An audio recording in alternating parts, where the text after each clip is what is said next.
আসসালামু আলাইকুম। সংবাদে আপনাদের সবাইকে স্বাগত জানাচ্ছি। আমি ফিরোজ তোহা। শুরুতেই আরবে কেবলস সংবাদ শিরোনাম। বাংলাদেশের সর্বশেষ গুরুত্বপূর্ণ আপডেট সংবাদে আপনাকে স্বাগত। শুরুতেই সংবাদ শিরোনাম, পরে বিস্তারিত। শুরুতেই জানাবো, যুবলীগ নেতাকে পিটিয়ে পুলিশে দিল জনতা। নাটোরে পৌর যুবলীগ সভাপতি আব্দুর রাজ্জাক ডাবলুকে পিটিয়ে পুলিশে সোপর্দ করেছে স্থানীয় জনতা। শুক্রবার 14 ফেব্রুয়ারি শহরের গাড়িখানা মসজিদের সামনে এই ঘটনা ঘটে। এরপর জানাবো, ওবায়দুল কাদেরের এত দম্ভ এখন কোথায় আপনি? প্রশ্ন রুহুল কবির রিজভীর। বিএনপি সিনিয়র যুগ্ম মহাসচিব অ্যাডভোকেট রুহুল কবির রিজভী আহমেদ প্রশ্ন রেখে বলেছেন, ওবায়দুল কাদেরের এত দম্ভ, এত অহংকার, আমাদের নেতাদের নাম ধরে ধরে টিটকারি মারতেন, কথা বলতেন, এখন কোথায় পালালেন আপনি? আজ নয়াপল্টনে বিএনপির কেন্দ্রীয় কার্যালয়ে পবিত্র শবে বরাত উপলক্ষে আয়োজিত মিলাদ ও দোয়া মাহফিলে সব কথা বলেছেন রুহুল কবির রিজভী। এদিকে চট্টগ্রামে প্লাস্টিকের গোডাউনে আগুন, নিয়ন্ত্রণে 6 ইউনিট। চট্টগ্রামে একটি প্লাস্টিকের গোডাউনে অগ্নিকাণ্ডের ঘটনা ঘটেছে। আগুন নিয়ন্ত্রণে কাজ করছে ফায়ার সার্ভিসের 6টি ইউনিট। শুক্রবার 14 ফেব্রুয়ারি সন্ধ্যা 7:30টার দিকে চট্টগ্রাম হালিশহর এলাকায় এই অগ্নিকাণ্ডের ঘটনা ঘটে। বিষয়টি নিশ্চিত করেছেন ফায়ার সার্ভিসের ফায়ার ফাইটার মোহাম্মদ ইমরান শেখ। এবারে জানাবো, নতুন রাজনৈতিক দল সম্পর্কে বললেন, দলটি হবে মধ্যপন্থার। নাসির উদ্দিন পাটোয়ারি। ছাত্র সমাজের উদ্যোগে জাতীয় নাগরিক কমিটি যে একটি দল গঠন করছে, সেটি একটি মধ্যপন্থার দল হবে বলে জানিয়েছেন জাতীয় নাগরিক কমিটির আহ্বায়ক নাসির উদ্দিন পাটোয়ারি। আজ স্বৈরাচার প্রতিরোধ দিবস উপলক্ষে আয়োজিত বাংলাদেশ রাষ্ট্রের স্বৈরতান্ত্রিক ভিত্তি জুলাই ছাত্র জনতার অভ্যুত্থানের সম্ভাবনা শীর্ষক আলোচনা সভায় সব কথা বলেছেন তিনি। এদিকে আলেমদের রক্তের মাধ্যমে বাংলাদেশ জালিম মুক্ত হয়েছে বললেন মাহমুদুর রহমান। আমার দেশ পত্রিকার সম্পাদক মাহমুদুর রহমান বলেছেন, আলেমরা রক্ত দিয়েছে বলেই বাংলাদেশ জালিম মুক্ত হয়েছে। তাদের রক্ত যেন বৃথা না যায়, সে ব্যাপারে আলেমদের ঐক্যবদ্ধ থাকতে হবে। আপনারা ঐক্যবদ্ধ না থাকলে বাংলাদেশ হারাবে তার স্বাধীনতা। এবং সর্বশেষ জানাবো, ক্ষমা চাইলেন ইসরায়েলের প্রতিরক্ষা বাহিনী প্রধান। নিজের ব্যর্থতার জন্য ক্ষমা চেয়েছেন ইসরায়েলি সেনাপ্রধান। সেনাবাহিনীর প্রধান আইডিএফ প্রধান lieutenant general Herzi Halevi Gaza থেকে মুক্তি পাওয়া জিম্মিদের সঙ্গে সাক্ষাৎকালে তিনি নিজের ব্যর্থতার কথা স্বীকার করেছেন। প্রিয় দর্শক, এতক্ষণ শুনছিলেন সংবাদ শিরোনাম, এবারে বিস্তারিত। তবে তার আগে বন্ধুরা, অনুরোধ থাকবে সংবাদটিতে একটি লাইক দিন। এই চ্যানেলে আপনি নতুন হয়ে থাকলে আমাদের সংবাদটি দেখতে দেখতে চ্যানেলটি সাবস্ক্রাইব করে রাখুন। কমেন্ট করে বন্ধুরা আপনার মূল্যবান মতামত জানিয়ে দিন আপনি বিশ্বের কোন দেশ থেকে বা বাংলাদেশের কোন স্থান থেকে আমাদের সংবাদটি দেখছেন এবং শুনছেন। এবারে বিস্তারিত। যুবলীগ নেতাকে পিটিয়ে পুলিশে দিল জনতা। নাটোরে পৌর যুবলীগের সভাপতি আব্দুর রাজ্জাক ডাবলুকে পিটিয়ে পুলিশে সোপর্দ করেছে স্থানীয় জনতা। শুক্রবার 14 ফেব্রুয়ারি দুপুরে শহরের গাড়িখানা মসজিদের সামনে ঘটনা ঘটে। নাটোর সদর থানার ভারপ্রাপ্ত কর্মকর্তা ওসি মাহবুবুর রহমান আহত ডাবলুর পরিবারের সদস্যরা জানান, যুবলীগ নেতা আব্দুর রাজ্জাক ডাবলু গাড়িখানা এলাকায় তার নিজ বাড়ি থেকে মসজিদে জুমার নামাজ পড়তে যান। নামাজ শেষে ডাবলুর বাড়িতে আসার সময় অজ্ঞাত লোকজন তার উপর হামলা এবং মারধর করে পুলিশকে খবর দেয়। খবর পেয়ে পুলিশ ঘটনাস্থলে পৌঁছলে উত্তেজিত জনতা তাকে পুলিশে সোপর্দ করে। পুলিশ ডাবলুকে গ্রেপ্তার দেখে প্রাথমিক চিকিৎসার জন্য নাটোর সদর হাসপাতালে নিয়ে যায়। এ সময় পুলিশ ঘটনাস্থল থেকে সবুজ আহমেদ নামে এক যুবলীগ কর্মীকে আটক করে। গ্রেপ্তার আব্দুর রাজ্জাক ডাবলুর বিরুদ্ধে জুলাই আগস্টে ছাত্র আন্দোলনে ছাত্রদের উপর হামলার মামলা রয়েছে বলে জানিয়েছে।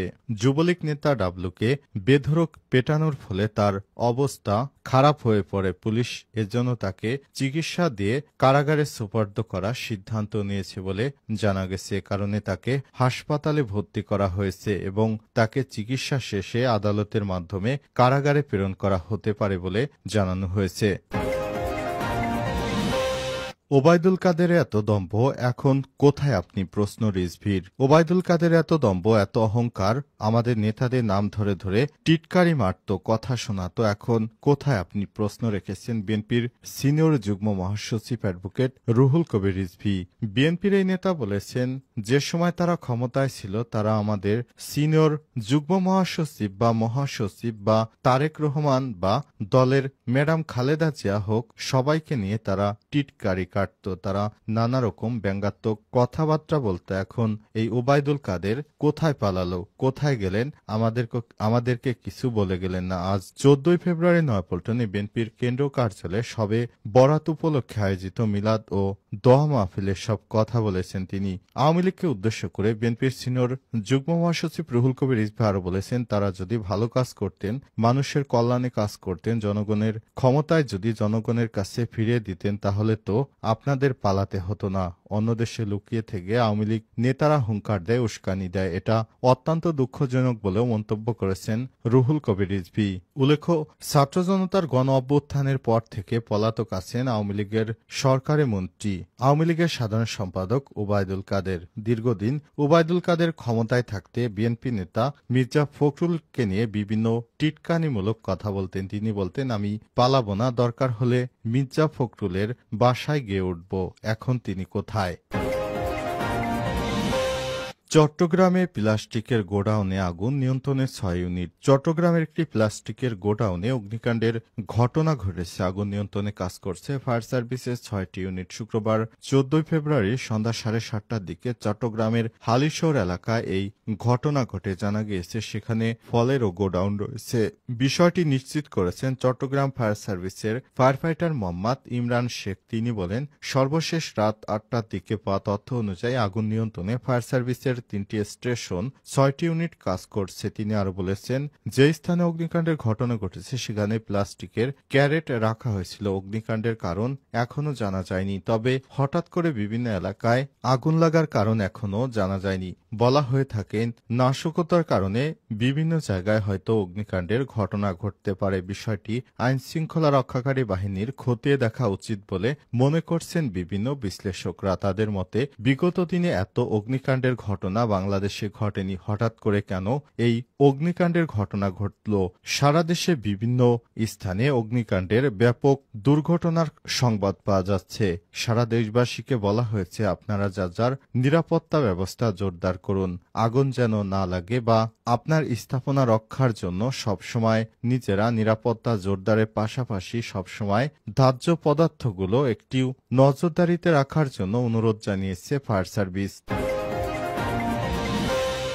দলটি হবে মধ্যপন্থার নতুন রাজনৈতিক দল সম্পর্কে নাসির উদ্দিন পাটোয়ারি। ছাত্র সমাজের উদ্যোগে জাতীয় নাগরিক কমিটির যে একটি দল আসছে সেটি একটি মধ্যপন্থার দল হবে বলে জানিয়েছেন জাতীয় নাগরিক কমিটির আহ্বায়ক নাসির উদ্দিন পাটোয়ারি। শুক্রবার 14 ফেব্রুয়ারি স্বৈরাচার প্রতিরোধ দিবস উপলক্ষে আয়োজিত বাংলাদেশ রাষ্ট্রের স্বৈরতান্ত্রিক ভিত্তি জুলাই ছাত্র জনতার অভ্যুত্থানের সম্ভাবনা শীর্ষক আলোচনা সভায় এমন কথা বলেছেন তিনি। নতুন দল প্রসঙ্গে তিনি বলেছেন, দলটি কোনো বাইনারি প্রসেসের মাধ্যে থাকবে না, মতাদর্শের ভিত্তিতে বিভাজন থাকবে না, আমাদের সামাজিকভাবে ঐক্যের জায়গাটা গড়তে হবে। আওয়ামী লীগ নিষিদ্ধের ব্যাপারে তিনি বলেছেন, নির্বাচনের আগে আওয়ামী লীগের নিবন্ধন বাতিল করতে হবে। নির্বাচনের আগে আওয়ামী লীগের নিবন্ধন বাতিল না হলে দেশের জনগণের সামনে গভীর সংকট অপেক্ষা করছে। জাতীয় নাগরিক কমিটির আহ্বায়ক বলেন, রাজনৈতিকভাবে এই ঐক্যের উপর ভিত্তি করে যে মানুষগুলো আহত হয়েছে, শহীদ হয়েছে, তাদের বিচারের দাবিতে রাজপথে আমাদের অবস্থান নিতে হবে। এই অবস্থানের মধ্য দিয়ে নির্বাচনের আগে আওয়ামী লীগের নিবন্ধন বাতিলের দাবিতে আমাদের রাজপথে ঐক্যবদ্ধভাবে লড়াইয়ে সামিল হতে হবে।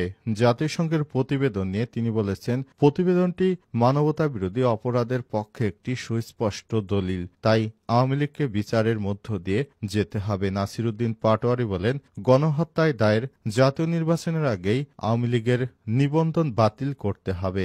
নিবন্ধন বাতিল না করলে কঠোর আন্দোলন গড়ে তোলারও ঘোষণা দিয়েছেন জাতীয় নাগরিক কমিটির এই মুখ্য সংগঠক।